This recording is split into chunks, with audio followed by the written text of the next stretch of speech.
Hey there, I'm Trisha Rose Burt, and in this podcast, we talk to artists who show us how to find the courage to take risk, step out of our comfort zones, and use our creativity to make our work and change our world.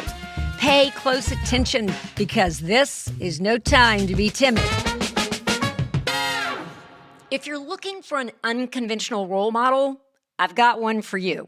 Last week, my pal Amy Grant was performing in Boston, promoting her new album, The Me That Remains. She had a day off, and she invited me to come down and join her for a VIP tour of the Isabella Stewart Gardner Museum.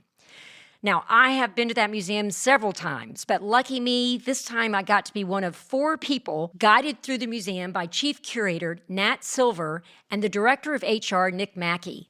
The museum has close to 230 employees. It takes a lot of people to keep museums going. Now, the Isabella Stewart Gardner Museum is named after the woman who built it. And Isabella was not just any woman. Born in 1840, she was a force. And she was a force at a time when women were expected to behave. One of my favorite stories about her is that she owned 2 giant diamonds. And instead of having them mounted in some traditional form of jewelry like a brooch, she had them mounted on a headband on springs. It was like she was wearing bee antenna, except with 2 giant diamonds. I so wish I could have been friends with her. And as we wandered through the museum, Nat told us Isabella's story. This whole beautiful monument to art came from loss. When she was newly married, Isabella's little boy, Jackie, died from pneumonia just before his 2nd birthday. She was devastated. Her doctors told her travel would help her heal. So in her grief, Isabella and her husband started traveling the world, something they would do throughout their lives when traveling wasn't easy. And during their travels, Isabella started collecting art. When her beloved father died, she received an inheritance of $2.75 million, which is about $80 million today. And with that, her collecting went into hyperdrive. She was the first to bring works by Raphael, Michelangelo, and Titian to the United States. Her collection of sculpture includes some of the earliest Chinese antiquities to come to America. She actually landed Vermeer's The Concert, outbidding the National Gallery in London and the Louvre, putting herself on the map of international collectors. And she surrounded herself with artists across mediums, including John Singer Sargent, who painted her several times, and those paintings are on display at the museum. You must go down and see them if you're in the area. And the author Henry James, the composer Johannes Brahms. Isabella knew there was courage in community.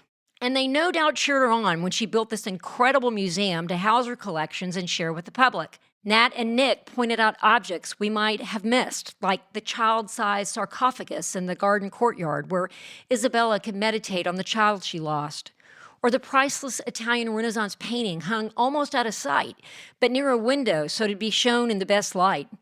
How all of the fabric on the walls may be the same color, but they're different patterns, each placed according to Isabella's taste. She was very particular about how these works would be displayed, which is why in her will, everything is to stay exactly as it is. The Nat was like, hey, do you want to see where we restore the paintings? And we were like, yes, we do. And there were at least 3 paintings in the process of being restored. And one of them was Rembrandt's self-portrait painted in 1629 when he was 23. We were standing 2 feet from this masterpiece. I kind of couldn't breathe. On its own, this Rembrandt is special enough, but it's even more special as it's the only one remaining of Isabella's original collection of 5 Rembrandts. The other 4 were tragically lost in 1990, stolen in what remains the greatest art heist in history. The thieves stole more than $500 million of art, 13 items in all, including 5 Degas sketches, Rembrandt's Only Seascape, and Vermeer's The Concert. None of the works have been recovered. Now, if you're a listener to this podcast, you may remember our guest from season 1, Kelly Horan from the Boston Globe. She created a riveting podcast on the heist called Last Scene in partnership with WBUR. I highly recommend it. It's fascinating. So after we recovered from seeing the Rembrandt, they said, hey, do you want to go see our offices? That's where Isabella used to live. And again, we were like, yes, please. We walked into her dining room, which is now their conference room, and I have to tell you, I just gasped at the wall coverings. It was this fabulous metallic surface, these shiny squares, all different sizes. It was just beautiful. And they said, that's the silver tinfoil that she got out of tea boxes, and they glued it on the wall. As a person who used to work with used tea bags for years, I loved this woman even more.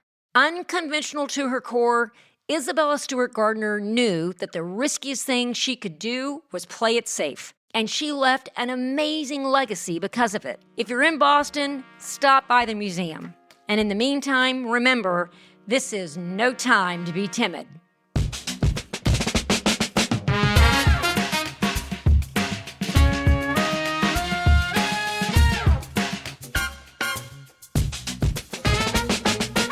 Thanks for joining us.